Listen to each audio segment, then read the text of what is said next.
Bienvenidos a su programa Controversias, el número 3 de esta tercera temporada.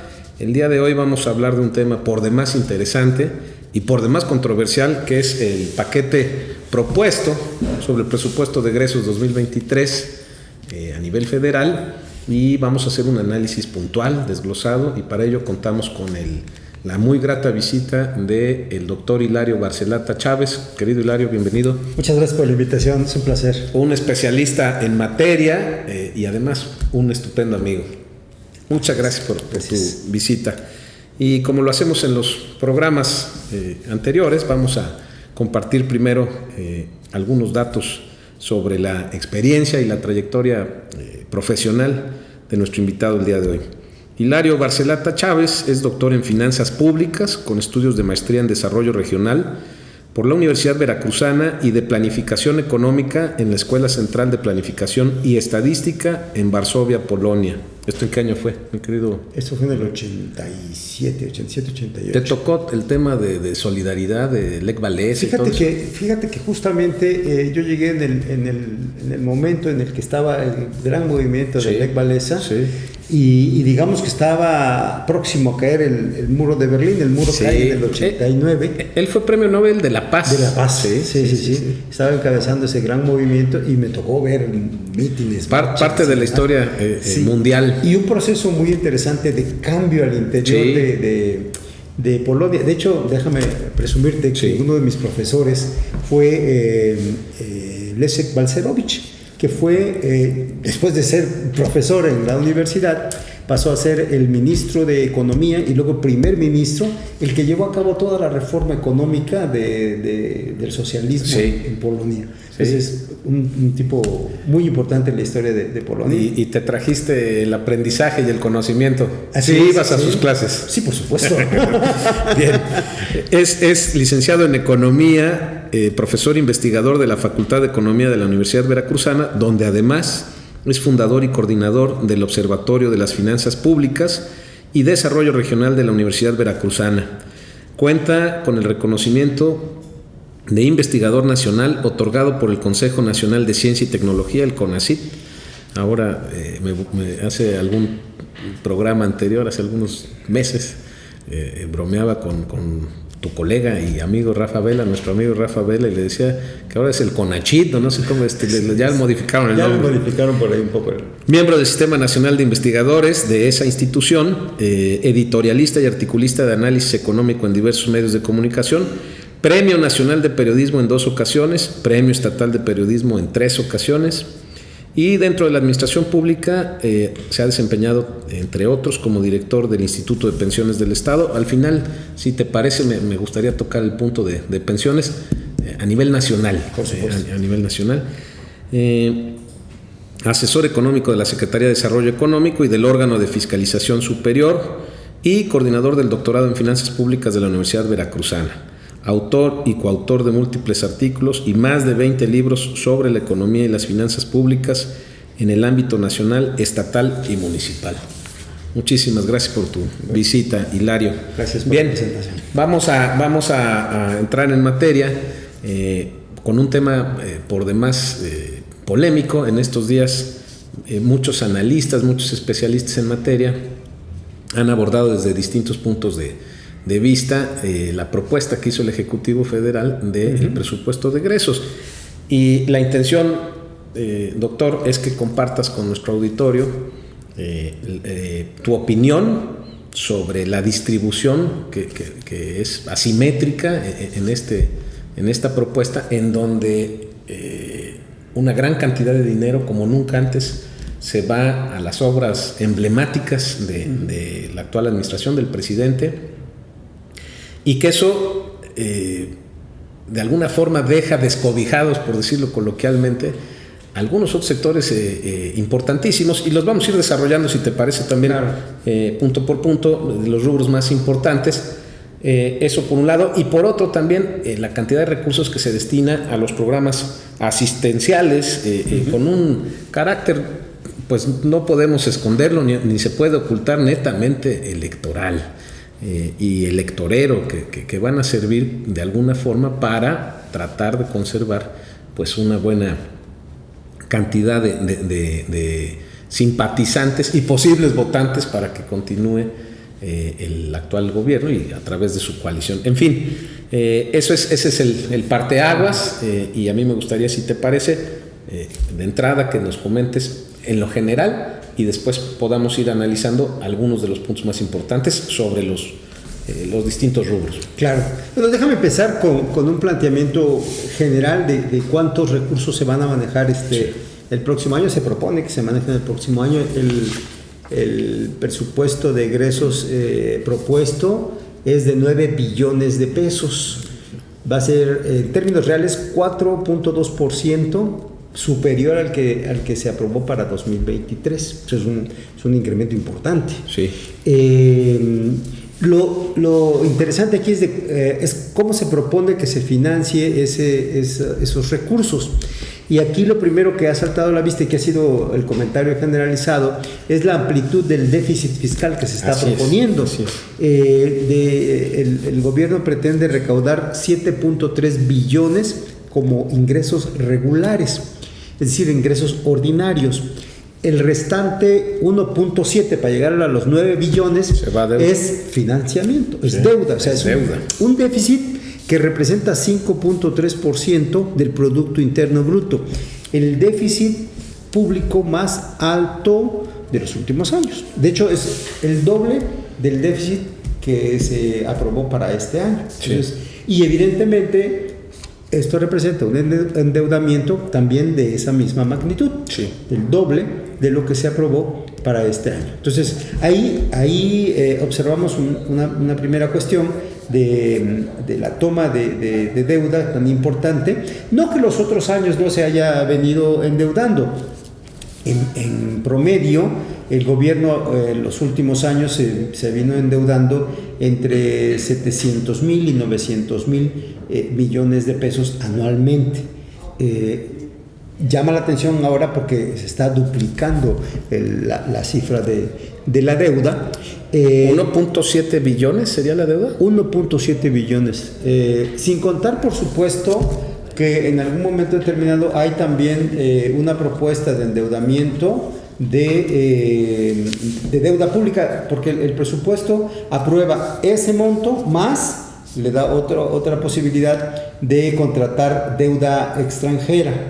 Y ahí, juntando lo que se va lo que se propone como deuda externa más lo que se propone como deuda de Pemex, prácticamente estamos hablando de 2 billones de pesos de deuda. Que evidentemente, todos los gobiernos acuden a la deuda como un recurso que sirve justamente pues para financiar programas, para financiar inversiones que a final de cuentas se espera tengan algún impacto en el bienestar y en el crecimiento económico del país. Entonces, digamos que no es una cosa novedosa, pero lo importante aquí es ver a dónde se van a destinar. ¿Cómo se distribuyen? Exacto. ¿Y qué tanto va a servir esa deuda? Pues para activar algún programa de bienestar o alguna cuestión de apoyo a la inversión, ¿no? Sí, te decía de entrada, doctor, que esta asimetría se da precisamente en que una gran parte de esos recursos va asignada a los programas asistenciales y a las obras. Por ejemplo, estaba viendo aquí en un artículo lo que están destinando al Tren Maya, la propuesta es de 120,000 millones de pesos. Y que se sumarían a los cientos de miles que ya tenía y que van encareciendo. Estoy hablando nada más de esa obra, pero pudiéramos hablar también de la refinería de Dos Bocas, y que no van a tener un retorno necesariamente. Particularmente platicaba con Rafa en el caso del Tren Maya, pues que no hay ningún estudio, ninguna planeación sobre el retorno, y que incluso va a tener o va a seguir teniendo un costo para las próximas generaciones, y que va a ser como subsidiada prácticamente para que funcione este tren, ese tipo de gastos. Otro rubro grande que llama la atención, pensión para adultos mayores, 465,000 millones, casi 500,000 millones de pesos, ¿no? Entonces, eso es lo que contrasta con lo que están destinando a algunas secretarías y algunas áreas estratégicas. Sí, desde luego. Es esto que tú señalas, bueno, digamos que lo que más llama la atención es justamente lo que se está destinando a estas obras, como tú lo señalas, el Tren Maya, por ejemplo, que este año, que para el próximo año se propone que sea su presupuesto de 120,000 millones, sí. que se suma a los recursos que se habían venido destinando durante los últimos años, desde el momento en el que se empezó a construir. Es decir, es una obra que se va a casi 500,000 millones de pesos, ¿no? ¿Cuánto era el FOBAPROA? No, el FOBAPROA 500,000. Era de 500,000 y ahorita estamos hablando de que la deuda que se está planteando para dejar hacia el próximo año es 4 veces el tamaño del FOBAPROA. Sí, o sea, es superior, 2 billones de pesos. Incluso es superior a lo que actualmente debe el FOBAPROA, la deuda actual, que ya se acerca al billón o incluso lo rebasa. Sí. Pues esta deuda, tan solo la que se va a contratar este año, pues es del doble en magnitud. Ahí entra, dices también, deuda externa, ¿no? Con créditos, financiamiento de extranjero. Sí, con el endeudamiento adicional se aprobó una deuda adicional externa y también para un endeudamiento neto interno para Pemex. Por eso te decía yo que Pemex, ¿cuánto destinan a Pemex? El endeudamiento para Pemex interno se propone de 138,000 millones y el externo de 65,000 millones. Esto es 203,000 millones de pesos de deuda para Pemex. Y para la deuda del gobierno, estamos hablando de prácticamente 2 billones de pesos, considerando tanto la autorizada como la interna adicional. Y hay otro poquito de deuda para la Comisión Federal de Electricidad, que esto es poco, como 21,500 millones. Digo, ya hablando de 21,000 millones, pues ya no es tanto, ¿no? No me los gano en un fin de semana, pero... Sí. Entonces, la verdad es que sí, los montos. Ahora, lo que llama la atención, ya que estamos hablando del endeudamiento y del retorno de los ingresos que se van a solicitar. Antes de que hagas el comentario, doctor, estaba haciendo la suma ahorita, no creas que estuviera escribiendo la calculadora. Son casi 620,000 millones de pesos. Los que se van a los programas asistenciales, pensión de adultos, programa de becas, Sembrando Vida y pensión para personas con discapacidad, 619,513 millones. Esos no van a tener retorno de ninguna manera. O bueno, una parte se usará para comprar medicinas. Ese es uno de los sectores que está afectado, el sector salud. Sí, porque a final de cuentas, visto estos programas más allá de lo que tú comentabas, si tienen un carácter electoral o no, lo cierto es que fortalecen el consumo de las personas. ¿De qué calidad sea su consumo? Pues es dudoso, ¿no? Porque... Por ejemplo, las becas Benito Juárez que van para los jóvenes, pues no sabemos para qué están sirviendo, pero a lo mejor no están sirviendo para comprar libros y cuadernos, ¿verdad? Llegaron a decir que para comprar caguamas y que si querían usar su dinero para comprar caguamas, que estaba bien, ¿no?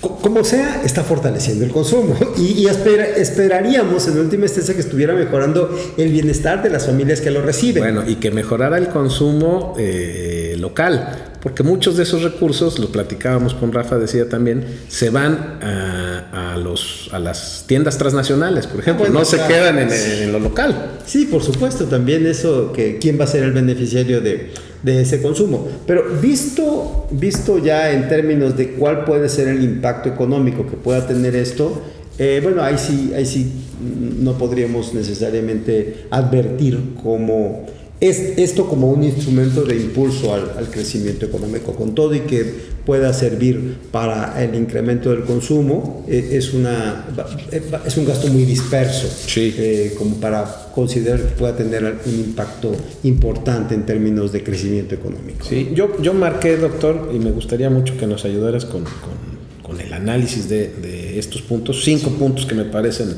torales, indispensables. El primero, y el más alarmante, no solo con los datos duros, oficiales y no oficiales, sino también en la percepción, pese a lo que nos repiten de manera cotidiana, que es el del problema de la seguridad. Todos los días en un país como el nuestro, que está ensangrentado, que en 5 años ha tenido más muertes que en toda la historia, que pasando por las guerras, por la revolución, hay, por así hacer la analogía, prácticamente tres Ayotzinapas de manera diaria, más o menos 120 muertos, más o menos 100 muertos diarios, ¿no? El primer rubro sería cómo está el tema de presupuesto para seguridad pública y para fortalecer a los cuerpos de seguridad federales, estatales y locales. Sí, claro. Fíjate que lo primero que me llama la atención en materia de seguridad es ver, por ejemplo, el presupuesto destinado a la Secretaría de la Defensa Nacional, que va a recibir 142 mil millones de pesos más, porque se le transfirieron los recursos de la Secretaría de Turismo sí. a la Secretaría de la Defensa, que es ahora quien lo va a manejar, para el financiamiento del tren. Es decir, empiezo con esto porque digo... Que se sumarían a los 120 mil que están destinados al tren. O sea, estamos hablando de 262 mil millones de pesos en eso, nada más. En eso. Entonces, digamos, deberíamos estar hablando de que esos recursos se estuvieran destinando para fortalecer los cuerpos de seguridad. Exacto. La Guardia Nacional, ¿no? Y recursos a los estados y municipios para mejorar el tema de la seguridad. Pero por eso te decía, y no es exagerado lo que comenté, por eso te decía, y entraba con el tema de seguridad, de la cantidad de muertos, ya sea por homicidios, desapariciones, ya no metamos el tema de la pandemia, que fue casi 1 millón de muertes. Ajá. Pero solo en el tema de seguridad, pues es alarmante lo que tenemos, ¿no? Y no se está resolviendo el problema. Ya no puedes seguir echando culpas para atrás. ¿Qué estás haciendo ahorita para resolver? Ahora, el tema acá, fíjate que yo creo que más allá de lo que representa el presupuesto propiamente destinado para las acciones de seguridad, lo más importante es cuál es la estrategia de seguridad. Exacto. ¿No? Porque me parece que no son pocos los recursos que se destinan para el propósito, ¿no? Lo destinado para la Guardia Nacional, para el propio Ejército. Ahí mismo, perdón la interrupción, esta cantidad que dices que va destinada a la Secretaría de la Defensa, ¿ahí se está considerando el presupuesto de la Guardia Nacional o es un presupuesto aparte? No, es esa parte. Porque aparte está esta inconstitucionalidad, ¿no? La transferencia que querían hacer de la Guardia Nacional a la Secretaría de Defensa. Sí. Es otro presupuesto. Entonces, por eso, a mí no me parece tan menor, en todo caso, lo que se destina, sí. pero me parece que el problema está en cómo se aborda el combate a la inseguridad, sí. ¿no? Y cómo se está abordando desde la perspectiva también del fortalecimiento para estados y municipios, que es donde debiera también fortalecerse los recursos que puedan tener esto, pues sobre todo para las policías municipales, en materia sobre todo de prevención del delito. Sí. Y a lo mejor, ya pensado de esta manera, a lo mejor no necesitamos tantos recursos para la Secretaría de la Defensa o para la Sedena, porque quizá uno de los puntos fundamentales del combate al crimen organizado no está en el fortalecimiento de la fuerza física, digamos, sí, militar o de las policías, sino más bien en la fuerza de la inteligencia. Sí, la capacitación, ¿no?, de sus elementos.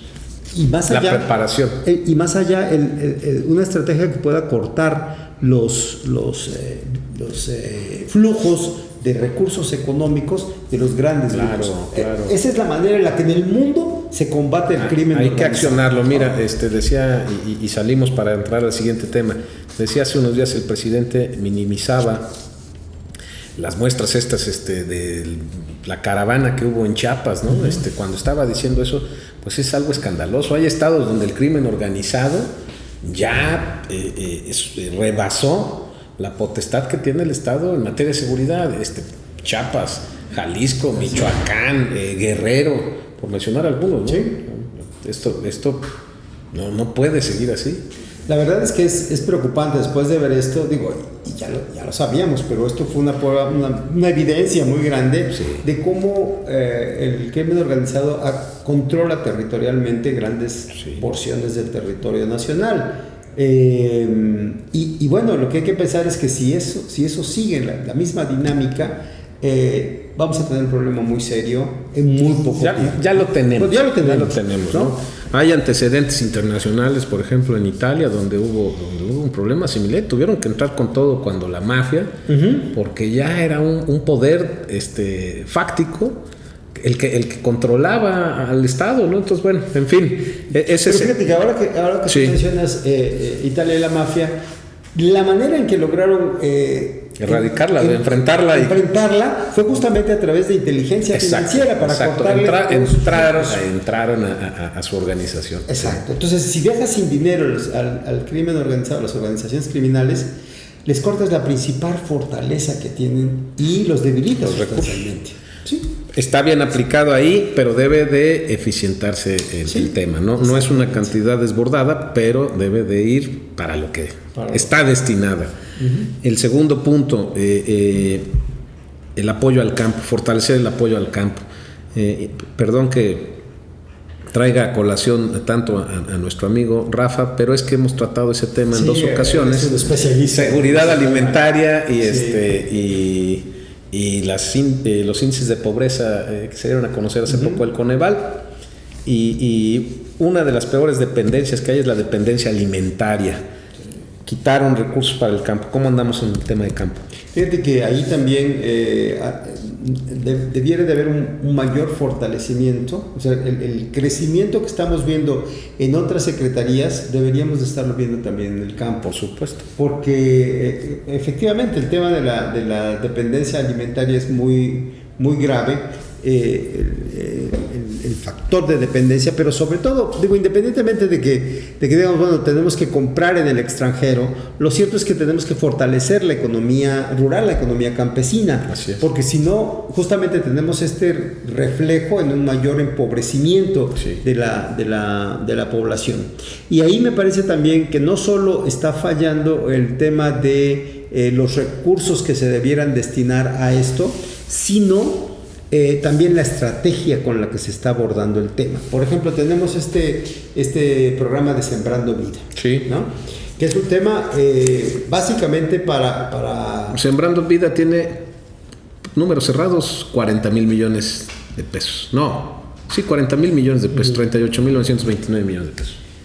Y sin embargo es un programa que pudiera tener algún impacto, digo, si se destinara, no sé, a la producción de maíz o de granos en general. Estamos importando de Estados Unidos 800,000 toneladas de maíz, y tenemos esta situación del panel de controversia, y que no se ha dado el conflicto, están pateando el bote, porque cuando nos cierren, ¿de dónde vamos a sacar ese maíz? Tenemos déficit en materia alimentaria. Y sin embargo, el principal programa para esto es un programa que lo que intenta es reforestar, ¿no? O sea, aplicarlo para la siembra de arbolitos, y ya está constatado por ahí que en muchos casos ha sido perjudicial, porque lo que se ha hecho es talar para que me den el recurso para sembrar, ¿no? Con el impacto que puede tener esto en el medio ambiente. ¿Cuánto está destinado? No sé si traigas el dato. No traigo el dato aquí para pero hubo un recorte. Eso es. Financiera Rural también desapareció. Bueno, ese es otro,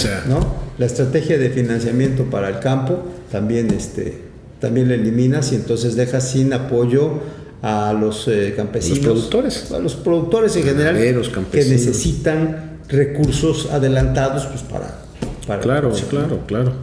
Es un tema delicado. Un tercer punto que también me parece de lo más importante: asignar recursos para la atención de salud. Tenemos desabasto de medicinas, tenemos inoperancia de hospitales en el IMSS, en el ISSSTE.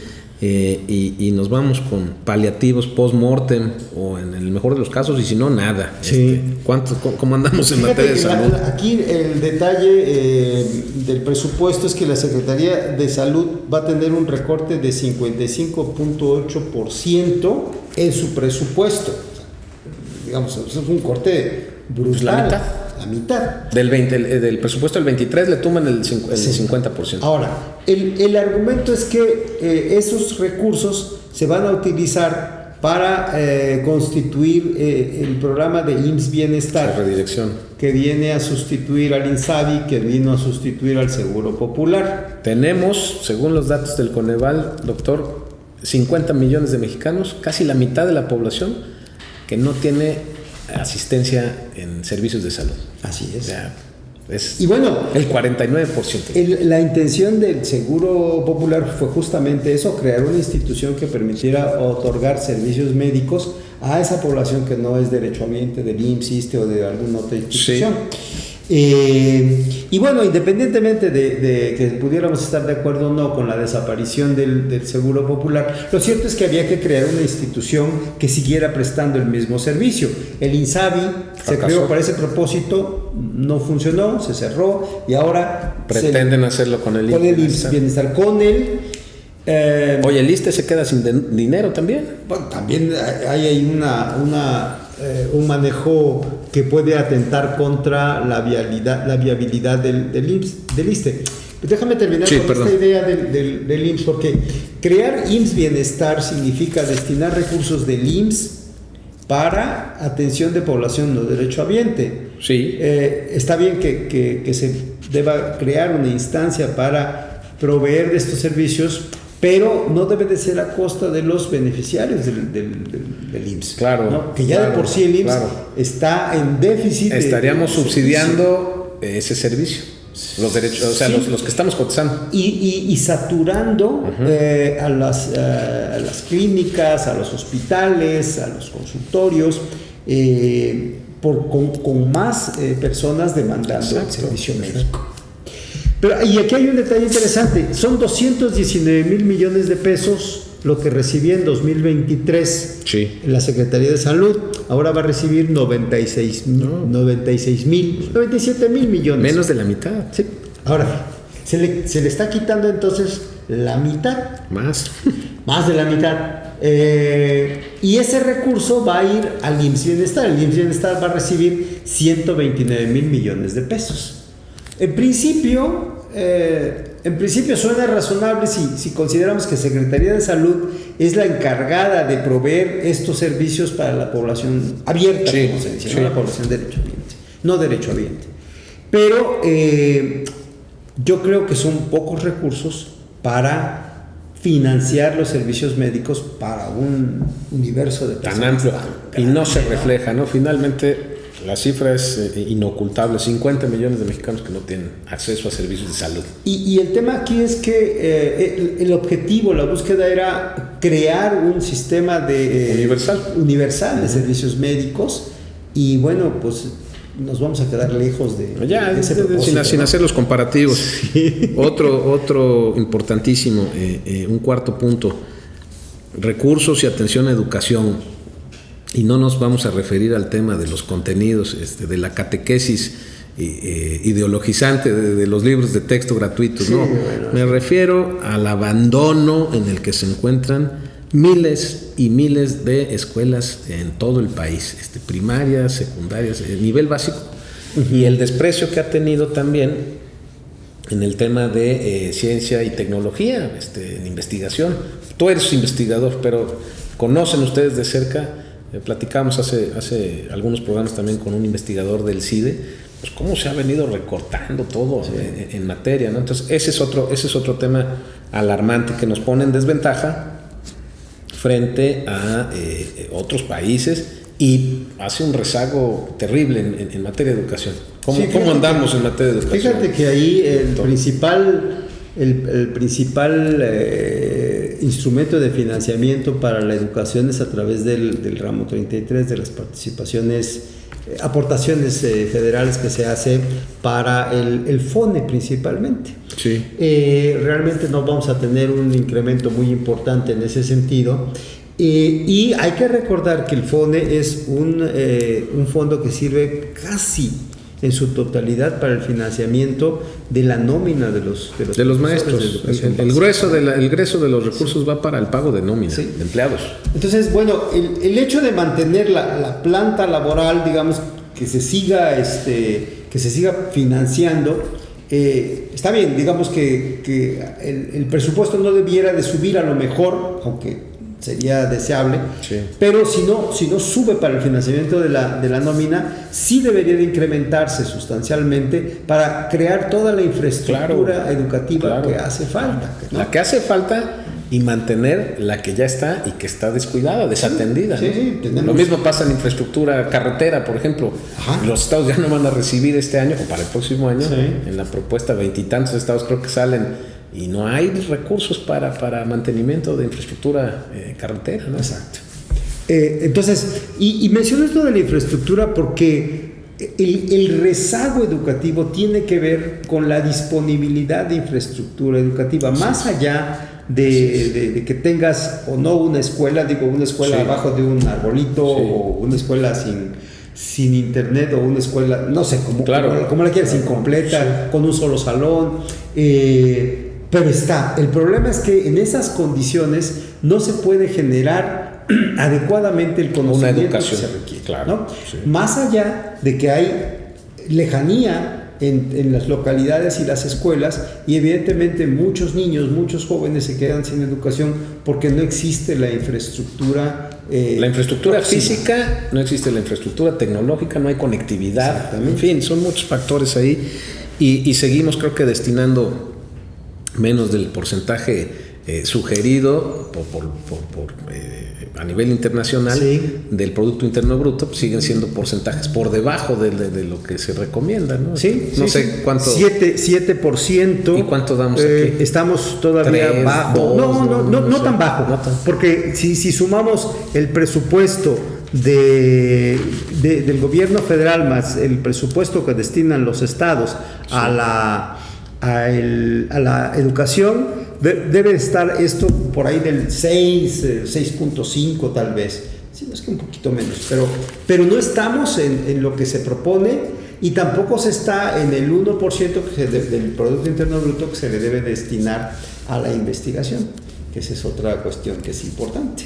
Un quinto rubro que me parece también indispensable, y aquí sí quiero hacer énfasis como profesional del derecho, no permitir el estrangulamiento del Poder Judicial, vulnerar y tratar de consumar el debilitamiento de uno de los poderes constitucionales en el país, o se interpreta como la antesala a lo que ha habido en todos los lugares, en todos los tiempos previos a las dictaduras. En el caso del Poder Judicial, no sé si traigas el dato por ahí. Que aquí tengo el dato grueso del incremento de los presupuestos de los órganos autónomos con respecto a 2023. Aquí va a haber un salto importante porque... por el año electoral. Por el año electoral. De los 8 ramos autónomos, 4 van a tener un aumento en su presupuesto. El INE. El INE primordialmente va a recibir 37.770 millones. Que es un salto importante justamente. 78.2% más que este año, que no hubo, no hay elecciones de esta magnitud, ¿no? Exactamente. Otro que, la Fiscalía va a recibir menos recursos con respecto a 2023. Y fíjate que no tengo aquí el dato del Poder Judicial. Querían hacer un recorte, pero querían vulnerar en la propuesta, en el paquete, lo que el Poder Judicial, como poder constitucional, uno de los 3 poderes, presupuestó. ¿Qué va a provocar eso? En principio, pues, justicia por propia mano. Si no tenemos jueces, pues justicia por propia mano. Así es. Sí, la falta de recursos para el Poder Judicial representa disminuir la capacidad de administración de justicia para la población. Así es. Y lo que te digo, lo más grave de todo es, en serio, es la antesala, el protocolo de las dictaduras, torpedear a los demás poderes. Ya no hablemos de de los organismos independientes, ¿no? De los autónomos, que ya hiciste referencia. Sí, mira, de los autónomos, por ejemplo, COFESE va a mantenerse prácticamente al mismo nivel, y el INAI también, el Instituto Federal de Telecomunicaciones va a estar, va a tener un presupuesto menor. Igual la Comisión Nacional de Derechos Humanos también va a tener un presupuesto menor. Los que han sobrevivido. O sea, realmente vemos que no se está fortaleciendo las instituciones autónomas, justamente en falta de reconocimiento de la importancia que tiene para la fortaleza de la institucionalidad en nuestro país, ¿no? Esto apenas se va a debatir y ya está siendo materia de debate en la Cámara, pero una conclusión final sobre el presupuesto, y entramos ya para cerrar, si te parece, con el tema de pensiones, sí. Pero una conclusión final sobre la propuesta de presupuesto en lo general. ¿Te parece un presupuesto atinado, desatinado? Mira, yo creo que el problema que alcanzo a percibir es que no hay suficientes recursos destinados para la promoción del crecimiento económico, ¿no? La inversión pública, que es finalmente el motor uno de los motores del desarrollo, no se está fortaleciendo. Hablamos de que está por debajo de del nivel que va a tener para este año en términos de Producto Interno Bruto. Va a estar por abajo del 3% del Producto Interno Bruto. Y si no fortalecemos esa parte, entonces es más difícil que haya crecimiento económico. Está bien que una parte importante de los recursos vayan para el fortalecimiento de los programas de bienestar, pero estos programas todavía no tenemos claro cuál es el efecto general que pueden, más allá del efecto familiar, digamos. Sí. Porque carecen de condicionalidad, son transferencias no condicionadas. Exacto. ¿No? Entonces no hay selectividad. No sabemos, porque no podemos padrones. Esperar. Por ejemplo, un efecto sobre el nivel de educación, porque los estudiantes no están obligados a sacar mejores calificaciones para recibir el recurso, ¿no? Sí. O sea, si no hay esa condicionalidad, entonces difícilmente se pueden alcanzar objetivos de desarrollo, más allá de mejorar aisladamente a las familias. No hay resultados tangibles. Exactamente. O sea, nos quedaríamos cortos con este informe de que bajó la pobreza 5 y tantos millones, ¿no? Finalmente hacíamos ese análisis en el tema del Coneval, y no, en realidad cuando ves las cifras, todos los demás indicadores, pues resulta que no, hay aumentos en sí, pobreza. Ya cuando lo vas viendo segmento a segmento, claro. vas encontrando que hay, justamente porque los presupuestos no se están destinando a fortalecer esas áreas del bienestar. ¿Y tú opinas que en lo que viene, ya nos das ahorita tu impresión del presupuesto, pero esto le va a tocar a la próxima administración, al próximo gobierno, sea del partido que sea? Por supuesto. Mira, lo que a mí me queda claro con este presupuesto es que si la intencionalidad es hacer estas obras de la refinería, el Tren Maya, el corredor transísmico, ¿no? Vamos a ver, está bien. Bueno, el aeropuerto se va a seguir subsidiando, el AIFA, por ejemplo. Bueno, sí. Creo que 1,000 millones de pesos. El Tren Maya, tú lo mencionas, sí. El Tren Maya también va a estar subsidiado. Pero bueno, vamos, son obras que al final de cuentas van a tener algún impacto, ¿no? La refinería, por ejemplo, temporalmente ha tenido un impacto muy importante en Tabasco en términos de empleo. Y cuando se acabe eso, ¿qué va a pasar con toda esa gente? Bueno, ¿dónde se van a emplear? Sí. Y se destinan recursos para el bienestar, de acuerdo, pero quedan grandes huecos en otras áreas que son sustanciales para el desarrollo.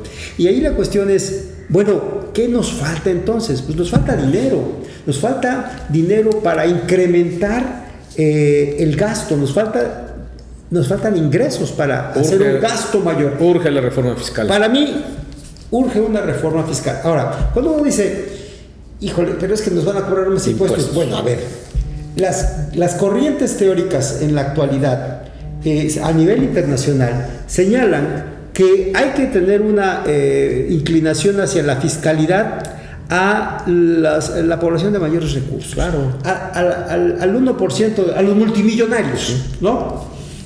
Con gradualidad. Sí, con gradualidad. Podemos, ya estamos en la tasa marginal más alta del ISR es de 35%. Sí. Puedes aumentar, conforme aumente el ingreso arriba del nivel en el que está ahora, por encima puedes seguir incrementando la tasa marginal y llegar a niveles de hasta 50%. Y la incorporación de los informales, la universalidad de impuestos. Sí, hay muchos recursos. Incluso los cálculos que se hacen a nivel internacional señalan que con el solo hecho de cobrarle a los multimillonarios se pueden resolver grandes problemas de recaudación. Entonces, ¿qué es lo que necesitamos? Pues si queremos gastar más, necesitamos cobrar más ingresos. Lo que no debemos permitirnos es negarnos a una reforma fiscal y acudir invariablemente a deuda para incrementar el gasto. Claro. Porque es irresponsable. Es que si este gasto no se ve reflejado en una mayor inversión pública, ¿con qué lo tapas? ¿De dónde van a salir más recursos para pagar, ¿no? Exacto. Bueno, y para rematar, doctor, y creo que va precisamente hacia esto último que acabas de comentar, el sistema de pensiones, Hilario. Sí. Ahí tenemos una situación también como una bomba de tiempo, y tú eres un experto en materia.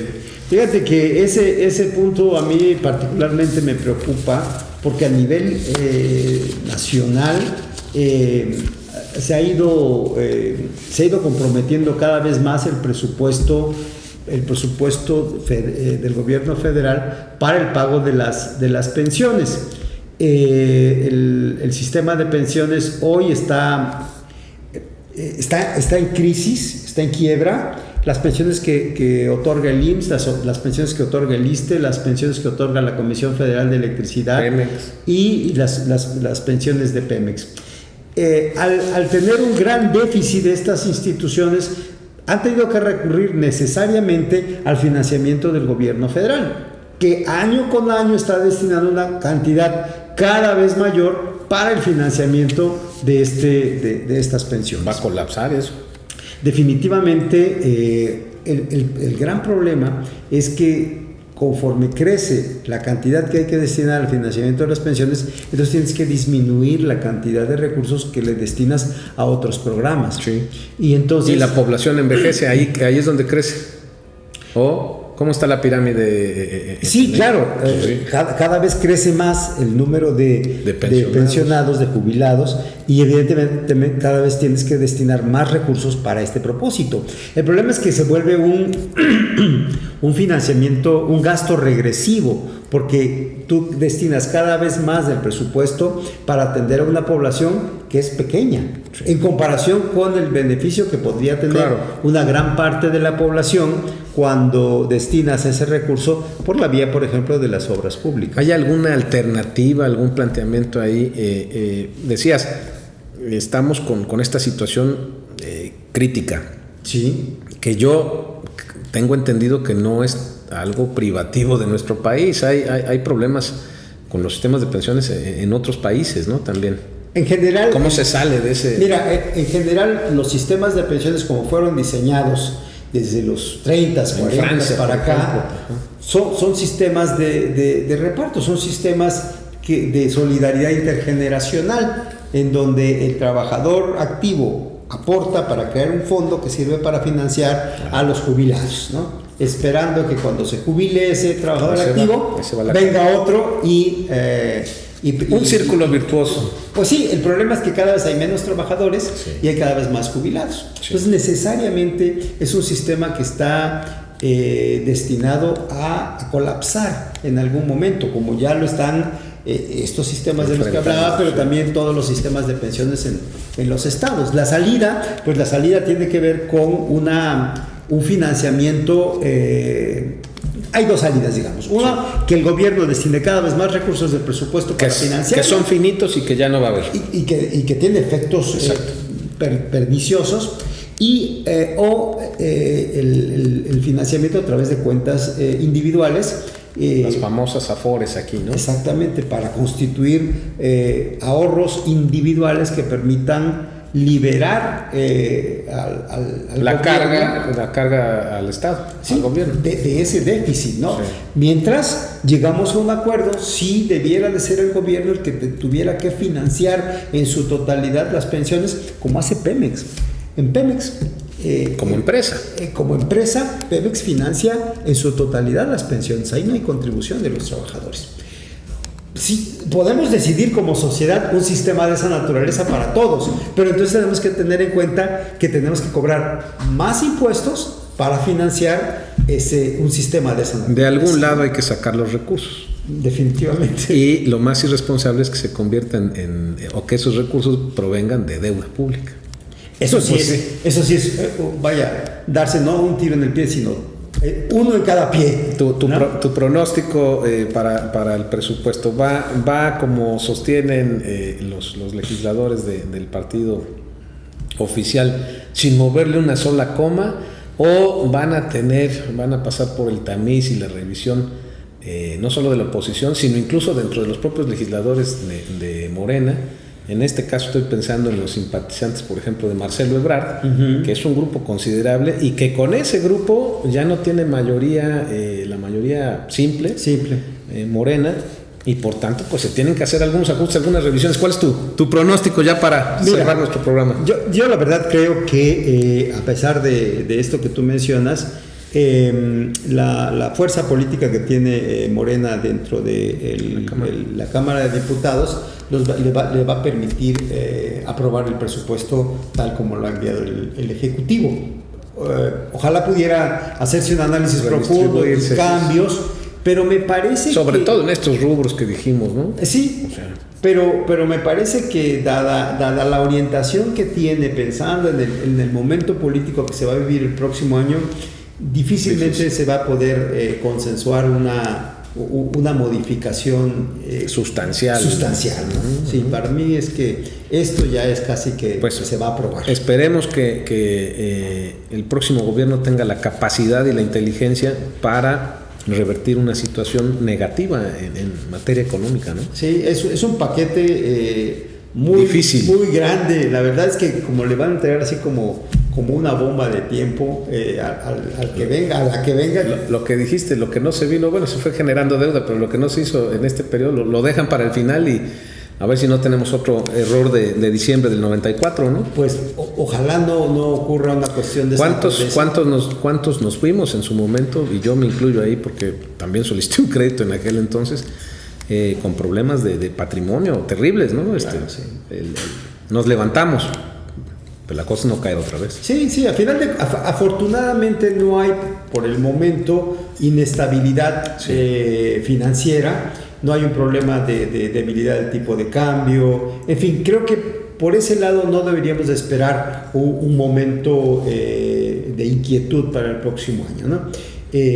Como ha sucedido en otros momentos, la fortaleza de las reservas internacionales de divisas garantizan estabilidad. Que no se toquen. Sí, entonces yo creo que por ese lado no. El problema más bien es cómo vamos a resolver la falta de recursos para el próximo año y para el que sigue, y recursos que se requieren necesariamente para reactivar la economía del país. Lo que dices otra vez, apostarle al crecimiento económico, ¿no? Al desarrollo del país. Necesariamente, ¿no? Pues mi querido Hilario, el tiempo ya nos ganó. Tenemos que concluir el programa. No sé si quieras compartir algún mensaje final con el auditorio. De nueva cuenta, muchísimas gracias por tu visita y espero regreses a un próximo programa, y si te parece volvemos a tocar el tema conforme vaya avanzando en la cámara. Si quieres algún comentario. Sí, claro, por supuesto. Este tema del presupuesto es algo que nos concierne a todos va a seguir. En general. Hay que estar pendiente, hay que estar atento de las decisiones que se toman, porque a final de cuentas la discusión de un presupuesto no solo es la discusión de un documento de carácter técnico, es sobre todo un documento de carácter político, en donde están puestos los intereses de los objetivos de los grandes grupos sociales y y del gobierno, ¿no? Sí. Y nos interesa a todos porque nuestros representantes en la Cámara de Diputados son quienes toman la decisión. Entonces, creo que tenemos que involucrarnos como ciudadanos. Sí, ir con nuestros representantes, discutir con nuestros representantes la viabilidad de un presupuesto de esta naturaleza, tener una participación activa como sociedad en la discusión fuera de la Cámara, por sí, supuesto, pero con ya lo diputados, dijiste, ¿no? probablemente no se esperen cambios sustanciales, algunos ahí por la tangente, algunos cambios, pero finalmente lo que estás diciendo es cierto. Nosotros como ciudadanos tenemos que estar mucho más activos, mucho más demandantes, mucho más participativos. Sí, porque no podemos dejar cosas tan importantes, así que bueno, pues que se decida como sea. Ahí se fue, ¿no? Sin cómo. Está sonando tu... Sí. No, pero entra, ya me regañaron los de producción. Aquí me regañan a cada rato. Pues de nueva cuenta, muchas gracias, mi querido Hilario. Me da gusto tenerte en el programa y quedamos con el compromiso de una visita posterior. Claro, con mucho gusto. Te agradezco mucho la invitación. Ha sido un gusto estar aquí contigo. Al contrario, y a usted por la preferencia que nos tiene. Esperamos verlos en un próximo programa. Que tenga una buena semana y que pase un buen día también. Gracias.